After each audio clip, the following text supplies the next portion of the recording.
SA tech software India limited का IPO यहाँ पर ओपन हो चुका है। साथ ही साथ इस आईपीओ के अंदर लोगों का सब्सक्रिप्शन भी यहाँ पर चालू हो गया है।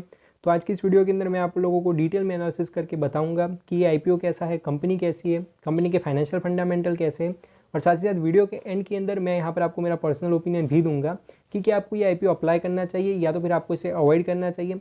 साथ ही साथ इस आईपीओ से जुड़ा हुआ रिस्क फैक्टर यहाँ पर क्या है। तो अगर आप आईपीओ अप्लाई करने के बारे में सोच रहे हैं तो वीडियो के एंड आपके लिए काफ़ी ज़्यादा इंपॉर्टेंट है, तो वीडियो के अंदर एंड तक यहाँ पर बने रहें। तो सबसे पहले बात कर लेते हैं हम लोग यहाँ पर इसके ग्रे मार्केट प्रीमियम की।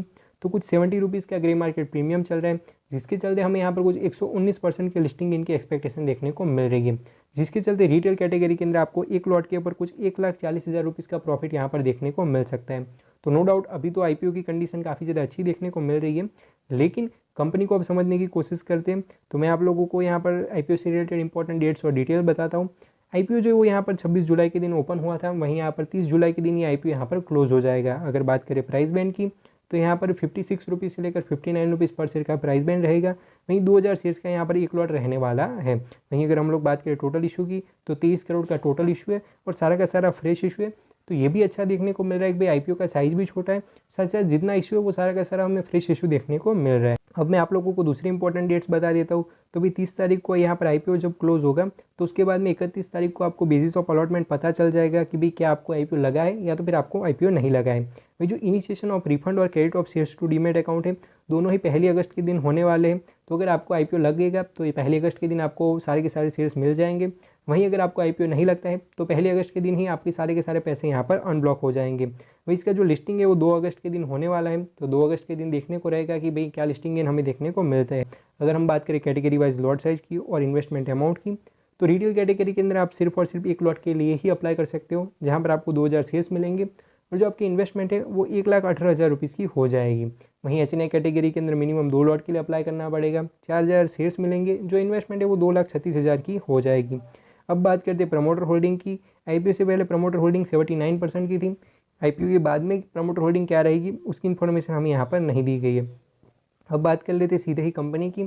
तो दोस्तों ये जो यहाँ पर SA tech software India limited है, दोस्तों ये यहाँ पर एक फॉरेन की जो कंपनी है उसकी ही एक सब्सिडरी है, यूएस बेस्ड कंपनी की ये यहाँ पर सब्सिडरी है और ये लोग इंडिया के अंदर अभी काम कर रहे हैं। जो कंपनी वो मेनली यहाँ पर क्या करती है तो भाई एप्लीकेशन डेवलपमेंट का काम करती है, जो मोबाइल ऐप्स होती है उसके डेवलपमेंट का कंपनी यहाँ पर काम करती है। साथ ही साथ यहाँ पर क्लाउड इंफ्रास्ट्रक्चर का कंपनी काम करती है, साथ ही साथ सॉफ्टवेयर क्वालिटी एश्योरेंस का काम करती है। साथ ही साथ यहाँ पर जनरेटिव AI और जो मशीन लर्निंग है, तो generative AI and machine learning का भी कंपनी काम करती है। तो जो फ्यूचरिस्टिक सेक्टर है आईटी के अंदर, जो AI का और मशीन लर्निंग का, तो उसके ऊपर भी कंपनी यहाँ पर काम कर रही है।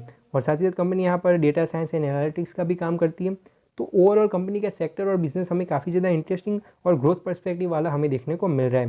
वहीं अगर हम लोग बात करें कंपनी के फाइनेंशियल्स की, 2022 के अंदर कुछ 32 करोड़ के एसेट्स थे, बढ़ते बढ़ते आज की तारीख के अंदर 47 करोड़ के हो गए हैं। वहीं अगर बात की जाए रेवेन्यू की तो ईयर ऑन ईयर रेवेन्यू के अंदर भी काफ़ी अच्छी ग्रोथ है। वहीं अगर हम लोग बात करें प्रॉफिट की, 2022 के अंदर कंपनी लॉस मेकिंग थी, कंपनी ने 5 करोड़ 48 लाख का लॉस बुक करा। उसके बाद में जाकर 2023 के अंदर कंपनी प्रॉफिटेबल बनी, कंपनी ने 1 करोड़ का प्रॉफिट बुक किया। फिर फाइनेंशियल ईयर 2023-24 के अंदर कंपनी ने 3 करोड़ 68 लाख का प्रॉफिट यहाँ पर बुक किया। और वहीं पिछले 6 महीने के दौरान भी कंपनी ने 2 करोड़ 48 लाख का प्रॉफिट बुक किया है।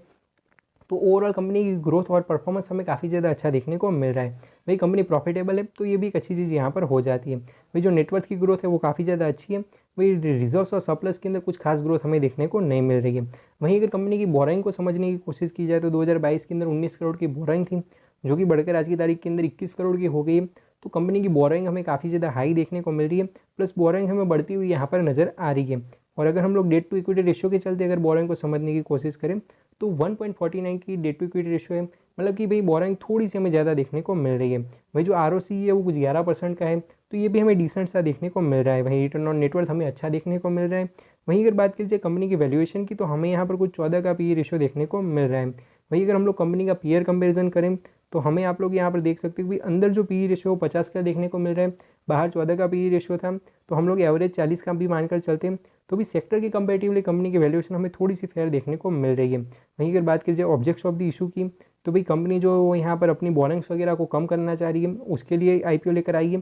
साथ ही साथ इन लोगों को वर्किंग कैपिटल की भी यहाँ पर रिक्वायरमेंट है, इसी चलते ये लोग यहाँ पर IPO लेकर आए हैं। तो हम लोगों ने डिटेल में एनालिसिस करा यहाँ पर इस कंपनी का, इस IPO का। देखिए दोस्तों छोटी सी कंपनी है, परफॉर्मेंस ठीक ठाक है, अच्छी कंपनी है, फाइनेंशियल फंडामेंटल भी ठीक ठाक है, थोड़ी सी बोरिंग ज़्यादा है और ये लोग आईपीओ के जरिए पैसा रेज करके उसी बोरिंग को ख़त्म करने की कोशिश कर रहे हैं। तो ओवरऑल सारी चीज़ें अच्छी देखने को मिल रही है, प्लस इन लोगों की वैल्यूएशन भी कहीं ना कहीं थोड़ी बहुत फेयर है। तो उसी के चलते यहाँ पर जो बड़े बड़े इन्वेस्टर है, छोटे बड़े इन्वेस्टर है, सबका इंटरेस्ट यहाँ पर नज़र आ रहा है और उसी के चलते ग्रे मार्केट के अंदर भी काफ़ी ज़्यादा अच्छी डिमांड है। साथ ही साथ आपको यहाँ पर आने वाले दिनों के अंदर अच्छा खासा सब्सक्रिप्शन भी देखने को मिलेगा, जिसके चलते आप लोगों को यहाँ पर काफ़ी ज़्यादा अच्छे लिस्टिंग गेन देखने को मिल सकते हैं। अगर आप लिस्टिंग गेन के लिए आईपीओ को अप्लाई कर रहे हो तो आखिरी दिन पर ही अप्लाई करना, देखना कि भी अगर अच्छा खासा सब्सक्रिप्शन और अच्छा खासा जीएमपी रहता है तो आप लिस्टिंग गेन के लिए इसे अप्लाई कर सकते हो। वहीं अगर बात की जाए लॉन्ग टर्म इन्वेस्टमेंट की, तो ये इन्वेस्टमेंट थोड़ा सा रिस्की साबित हो सकता है, लेकिन अगर आपको जनरेटिव एआई जो है, एआई टेक्नोलॉजी है उसके ऊपर और मशीन लर्निंग के अंदर आपको इंटरेस्ट है और अगर आपको लग रहा है कि इस सेक्टर के अंदर अच्छी खासी ग्रोथ हो सकती है तो आप लोग इस कंपनी के ऊपर छोटा बहुत दाव यहाँ पर लगा सकते हो। तो मैं मिलता हूँ आपको ऐसे वीडियोज़ के साथ।